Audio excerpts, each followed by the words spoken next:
So you have a GoPro, your summer vacations are approaching, and you're ready to take epic travel videos. Well, stay tuned because in this video I'm going to share the top 3 tips to make the most out of your GoPro footage.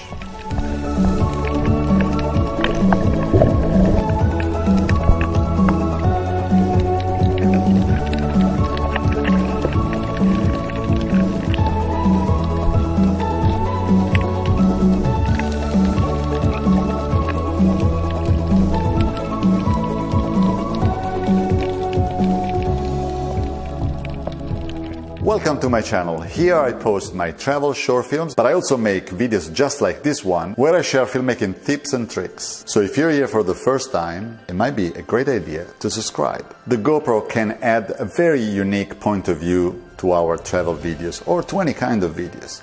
But of course, straight out of the box, it might not be able to deliver all its potential. So these are my top 3 tips to create the best footage possible with your GoPro. Tip number 1. Video settings. I'm going to show you which video settings I use to give a cinematic look to my GoPro footage. But I want to tell you that I never use only the GoPro. I always use other cameras in my videos. So I need to have a lot of control on those settings in order to be able to match the GoPro images with the images that are coming from my drone, from my Panasonic G85, and from my phone. Let's have a look. So let's look at the video settings. And let's start with the resolution. We have a lot of options with the resolution. And of course 4K is the resolution that will give us more details. At the same time, the 2.7K instead will give us more options in terms of frame rate. So if we want to slow down our images and we want to use 120 frames per second, we are better off with the 2.7. Also, the 2.7K will give us different possibilities in terms of point of view.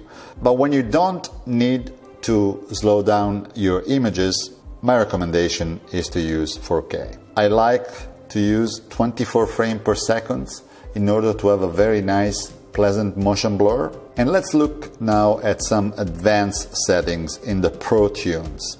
So, shutter speed, you want always to set the shutter speed at twice the frame rate you're using. So if you're using 24 frames per second, make sure that your shutter speed is at 1/48 of a second.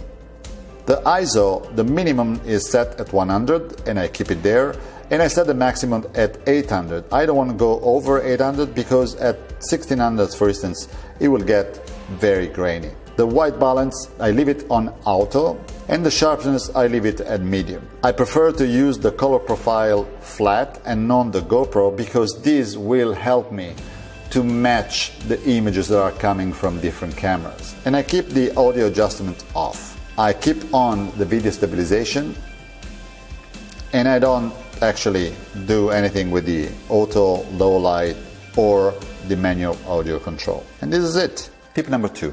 Stabilization. So we saw that the GoPro has an in-camera stabilization system which works pretty well. But in order to take advantage of the unique point of views that the GoPro can have, we need to have a few accessories. I will show you in a second which are my favorites. You will be happy to hear that they are all very small and pretty inexpensive. I will post down in the description the links to anything I mentioned. You never want to hold the GoPro in your hands like this, because in this way you will end up with very shaky footage. So what I use is this gorillapod, which is very versatile because I can use it as a grip. I can mount it anywhere, to a pole, to any structure. Of course, as a tripod, but at the same time, it's super light and I can easily pack with me. The only thing you need in order to use this tripod with a GoPro, or any tripod with a GoPro, is this little GoPro adapter, and then you're good to go. When I want to be even more minimalist, I have another Joby tripod, which is really small, but I use this in a few time lapses that I will send right now, and it does a very good job. So why not? I also think that it's very useful to have a suction cup. A suction cup can be easily attached to anything. This $9 suction cup comes also with its own wire, so that in case something goes wrong, you will be able to retrieve your GoPro. I like to use it attached to the car, maybe doing an hyperlapse. Very convenient. Another useful mount is this little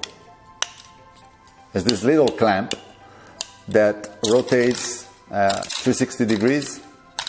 I think this is $7. I like to attach to the strap of my backpack when I walk, but this will give you a lot of different mount possibilities. Another accessory that has nothing to do... Sorry for the interruption. I'm editing this video and I realized that I completely forgot to mention that the very first images that you saw in the water in Hawaii with the turtle and the fish were taken using this extendable pole. I will link it in the description. Back to the batteries. Another accessory that has nothing to do with mounting or stabilization is fundamental. You need to have it. As the weakest point of the GoPro is its battery life. You need to have extra batteries. And I did find on Amazon this little battery charger. It comes with 2 batteries, and with only $20 you're able to charge both batteries at the same time. Pretty cool. Tip number 3, ND filters. ND filters are key if you want to have a cinematic look in any kind of videos, and specifically to have that motion blur that we are used to see in the movies. Let me explain. While talking about the settings, I mentioned that the shutter speed should be twice the frame rate you're using. But on a bright day like today, if I'm using 24 frames per second and I have a shutter speed of 1/48 of a second, I will end up with a very overexposed footage. And to fix this issue, we need to use ND filters in front of our camera lens. I use ND filters on my DSLR, both for long exposure photography and time-lapse photography.